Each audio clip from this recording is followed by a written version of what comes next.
Assalamualaikum warahmatullahi wabarakatuh. Baik, perkenalkan saya Faruk Ali Nur Abbas, NIM 1908304021. Di sini saya akan sedikit menjelaskan tentang bab teks dan praktik dalam fungsi kitab suci titik 2 sebuah pengantar karya Ahmad Rafiq. Di bab ini Ahmad Rafiq menjelaskan tentang bagaimana mendiskusikan kata hidup menjadi living Al-Quran, menjadi living pada Al-Quran.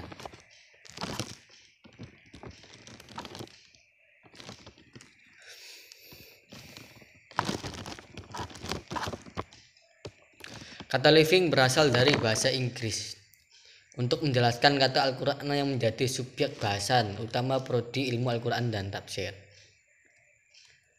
Pesan utama dari term tersebut adalah Al-Quran itu hidup atau dihidupkan oleh subjek penerimanya, baik melalui penjelasan makna maupun tindakan tertentu.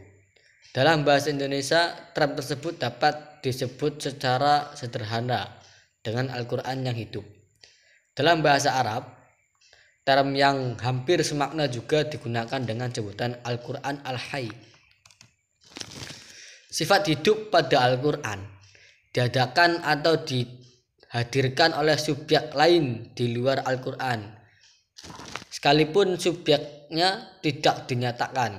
Sementara itu, bentuk frase ketiga menandai Al-Quran sebagai kata benda yang dijelaskan dengan kata sifat aktif, yaitu adalah living. Al-Quran adalah teks kitab suci yang memiliki sifat relasional, menerima tindakan sekaligus mengonstruksi tindakan. Ia pasif dan aktif sekaligus. Posisi ganda ini dapat digambarkan dengan konsep pembaca. Jadi posisi ganda ini dapat digambarkan dengan konsep pembaca tersirat atau implied reader. Wolfgang user di mana pembaca memiliki fungsi ganda terhadap teks. Pertama, pembaca menangkap makna, kesan, dan imajinasi dari struktur teksnya atau tekstual struktur. Struktur teks baik berupa bunyi, kata, atau susunan kata seperti bunyi bacaan ayat-ayat Al-Quran, kata-kata dalam Al-Quran, dan susunan ayat dalam Al-Quran. Menentukan konstruksi makna yang ditangkap baik semantis ataupun pragmatis. Penekanannya di sini ada di struktur teks yang menentukan konstruksi makna. Meskipun proses konstruksi struktur ini tentu juga melibatkan subjek manusia. Kedua, teks menerima tindakan pembaca yang distruktur oleh pengetahuan dan pengalaman sebelumnya atau struktur act. Di luar struktur teks disebut pembaca tersirat bagi user karena struktur teks ikut mengkonstruksi bagaimana pembaca harus menerimanya di satu sisi. Di sisi lain, pada saat yang bersamaan, proses pembacaan itu juga melibatkan horizon, meminjam istilah Gadamer, pengetahuan dan pengalaman pembaca di luar struktur teks yang dibawa dengan sadar atau tidak pada saat membaca teks. Kemudian di artikel ini ada sedikit tersirat fungsi informatif dan performatif Al-Quran sebagai kitab suci. Fungsi Al-Quran sebagai kitab suci dikembangkan dari tesis Sam D. Gill tentang fungsi dasar kitab suci bahkan pada masyarakat yang belum mengenal tulisan. Fungsi ini dibaginya ke dalam dua dimensi, yaitu dimensi horizontal dan vertikal.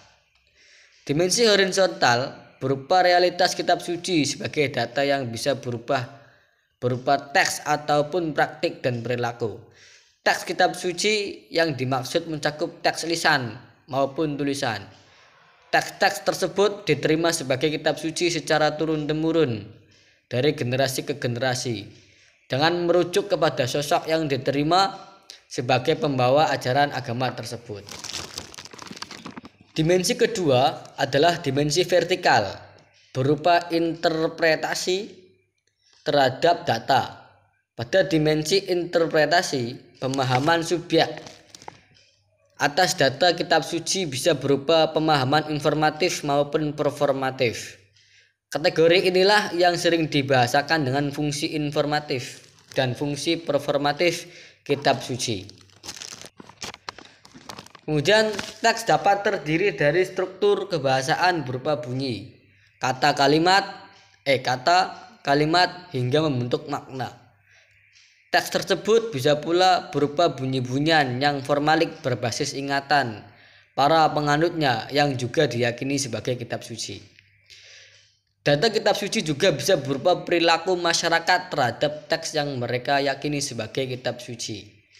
Perilaku itu bisa berupa ritual personal atau komunal, atau praktik temporer yang menggunakan kitab suci.